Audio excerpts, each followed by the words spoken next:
नमस्कार, आप देख रहे हो द पब्लिक मैटर। आज हमें चंपावत दुग्ध विभाग पे हमारे बहुत की बैठक हुई है। क्या क्या निर्णय लिए हैं उनसे भी हम जानने की कोशिश करते हैं। हमारे बीच में जो इस बोर्ड की अध्यक्ष हैं, दुग्ध संघ की जो अध्यक्ष हैं, उनसे भी हम आपकी वार्तालाप करा। नमस्कार मैम, हमारे चैनल में बहुत बहुत स्वागत है आपका। नमस्कार सर। नमस्कार। पहले आपका शुभ नाम बताइए मैम। श्रीमती पार्वती जोशी, दुग्ध संघ अध्यक्ष। दुग्ध संघ अध्यक्ष चंपावत। तो मैम, आप आज बड़ी भव्य मीटिंग हुई थी, तो इस मीटिंग में क्या क्या निर्णय लिए? सर, आज हमने किसानों के हित में बात करी, उनके 2 रुपये रेट बढ़ाए, 10 लाख का इंश्योरेंस कराया सर। अच्छा मैम का साफ साफ कहना है कि किसानों की दुगनी आय करने के लिए हमने जो रेट है 2 रुपये बढ़ा दिया है। सर शुभ नाम बताइए। पुष्कर सिंह। अच्छा, तो सर यहाँ कितने समय से कार्यरत है सर आप? मैं 21 जुलाई को ज्वाइन करा था मैंने इसी साल यहाँ पे। अच्छा, आप किसानों की आय दुगनी के लिए जो ये मीटिंग कराई, क्या क्या निर्णय लिए सर?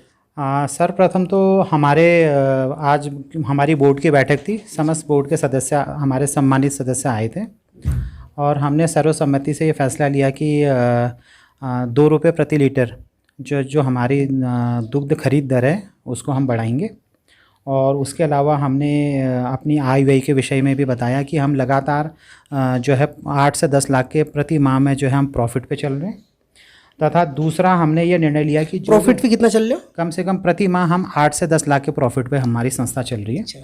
और उसके बाद फिर हमने आगे जो निर्णय लिए, जो भी हमारा संस्था का बकाया अन्य दुग्ध संघों पर है, अच्छा, हमने उसकी वसूली के जो है बोर्ड को आश्वासन दिया कि हम जो है वसूली यथा शीघ्र से कराएंगे।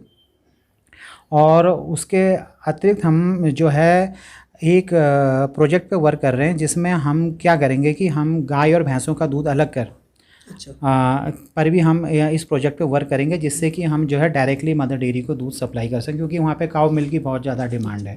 तो इसमें कोई क्या परेशानियां हो सकती हैं कि गाय का और भैंस का दूध? परेशानी तो आ सकती है। हाँ, परेशानी आती है, लेकिन अगर कोई बड़ा काम करना है तो परेशानी से तो पार पाना पड़ेगा। उसमें परेशानी ये होती है कि हमें ग्राउंड स्तर से समिति स्तर से दूध अलग करना पड़ता है। भैंस की दूध का कैन अलग और गाय के दूध का कैन अलग, फिर गाड़ी में वो कैन अलग रखी जाएंगे। चिलिंग सेंटर में दूध अलग अलग आएगा, चिलिंग सेंटर से जब डेयरी में आएगा तो वो फिर गाय और भैंस का दूध अलग अलग रखा जाएगा। तो सारा खर्चा हमारा डबल। जो गाय और भैंस का दूध अलग करने का क्या रीज़न है?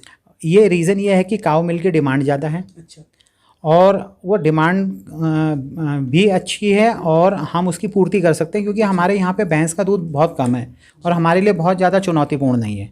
और इसके बाद फिर हमको अन्य दुग्ध संघों पे जो हमारी डिपेंडेंसी है, मैंने भी बताया, एक्सीडेंटल इंश्योरेंस हमने अपने 5000 उत्पादकों का कराया है, जो हम करेंगे, मतलब निर्णय लिया हमने। और इसका जो खर्च है हम वो पशु विकास कोष से हम इसको लेंगे और उस पर लगभग मेरे हिसाब से करीब 20 लाख रुपए का खर्च आएगा। और हमने साथ में हमने फ्यूचर के लिए भी ये प्लान करा है कि हम ये स्कीम को कैसे कंटिन्यू रखेंगे करके, उसके लिए भी हमने फंड्स एलोकेट करें इस बार। अच्छा, हाँ जी। उत्पादकों को जो है हमारे द्वारा लगभग 1 लाख की सहायता, जैसे किसी की पशु की मृत्यु हो जाना, कोई पेड़ से गिर के चोटिल हो जाना, तो वगैरह के लिए करीब लगभग 1 लाख की सहायता जो है डेयरी से उसको सैंक्शन करी है। हाँ, कम से कम 65 के करीब होंगे। इनका भी हम जो है एक्सीडेंटल के साथ हम मेडिक्लेम भी इनका करेंगे। ये अभी हम शायद उत्तराखंड में जितनी भी डेयरियाँ हैं उनमें सर्वप्रथम बार जो है यहाँ पर है। और एक कर्मचारियों के हित में भी हमने एक फैसला लिया है कि जो इनका मासिक जो ट्रैवल अलाउंस होता था वो 1200 से 1400 रुपये कर दिया है।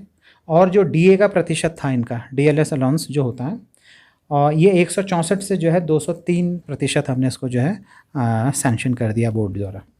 तो ये मुख्य बिंदु थे जो हमारे द्वारा जो है आज। जी सर, बहुत बहुत धन्यवाद। आप हमारे कार्यक्रम में हमने जो मासिक आय है वो हम कार्य करके निश्चित रूप से ये डबल हो, खाली कागजों में न रहे, और हम वास्तव में इनकी उत्पादकों से जो है खरीद रेट बढ़ाकर, और जैसे आ रहा है इनमें भी इनको जो राशि आती है तुरंत इनके खाते में डालकर बढ़ाने का निश्चित रूप से प्रयास कर रहे हैं। आज की बोर्ड बैठक में किसानों के हक में सारी बातें हुई हैं, और जितनी भी बातें हुई हैं अच्छे निर्णय लिए गए किसानों के हक में। काफ़ी लंबे टाइम बाद हमारी ये बैठक हो पाई है इस बार। कुछ बीच में आचार संहिता रही, कुछ कारण से बैठक कोविड का समय था, इससे पहले कोविड का समय भी रहा है, और जो भी फैसले लिए गए हैं बहुत ही सराहनीय फैसले लिए गए हैं और सारे किसानों के हक में लिए गए हैं। बहुत बहुत धन्यवाद।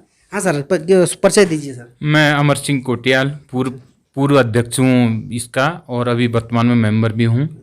और आज की जो बैठक रही, बहुत महत्वपूर्ण बैठक रही किसानों के हित में।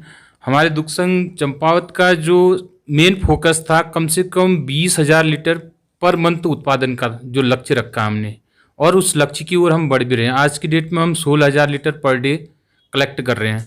उसके अलावा जो बहुत महत्वपूर्ण चीज़ दुग्ध संघ चंपावत की है कि छुरपी उत्पादन के लिए हमारा बहुत अच्छा प्रयास रहा है।